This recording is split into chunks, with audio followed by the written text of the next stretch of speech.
Il est incroyable, c'est Mondo Duplantis qui vient de conquérir son troisième titre mondial d'affilée au saut à la perche masculin. Et en plus de ça, il l'a agrémenté d'un très beau record du monde à 6,30 m. Voilà, il brise des barrières.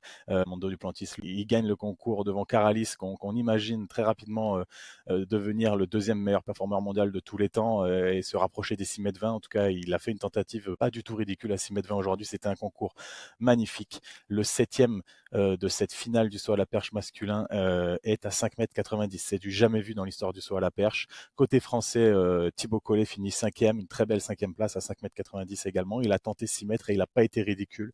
Renaud Lavillenie qui a fait l'économie de certains sauts, fait des impasses. Il quant à lui seulement huitième, on a envie de dire, en franchissant 5,75 m, mais il a fait beaucoup d'impasses. Il a tenté le tout pour le tout.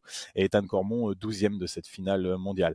La surprise du jour, on va dire, c'est un petit peu aussi Ditaji Kambouji sur le 100 mètres féminin qui réalise 12,24 et qui l'emporte devant la recordman du monde, Amusan, qui fait 12,29, et Stark, la nouvelle étoile filante, étoile montante du 100 mètres féminin en 12,34. Celle qui est passée à côté de sa course, c'est Masai Russell, 12,44, vraiment qui échoue au pied du podium dans une course où elle n'aura jamais été très, très actrice. Mais la vraie grosse surprise de cette journée de championnat du monde à Tokyo, c'est la défaite de Soufiane El Bakkali sur le 3000 mètres steeple. C'est la première fois qu'on le voit se faire battre en grand championnat depuis des années, lui qui est multiple médaillé d'or olympique et mondial.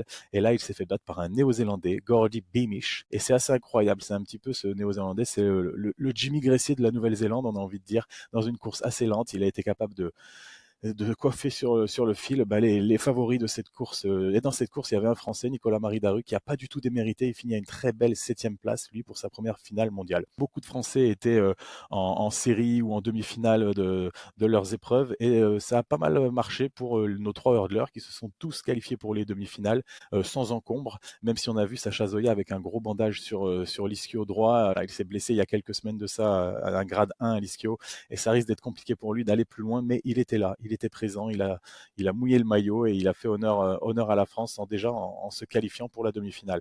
Chez les filles, à la perche, il y avait Marie-Julie Bonin qui s'est qualifiée également pour la finale. On en reparlera un petit peu plus longuement dans le podcast en version complète.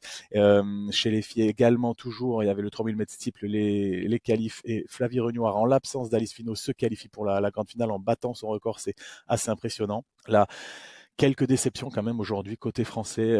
Yann Chaussinan, qui était un de nos favoris pour remporter une médaille. Il est arrivé avec la quatrième performance mondiale de l'année, qui ne passe pas la qualification au lancer de marteau. Il échoue à la 14e place et à 45 cm de la 12e place qualificative. C'est un peu dommage. Louise Maraval également, un petit peu à court de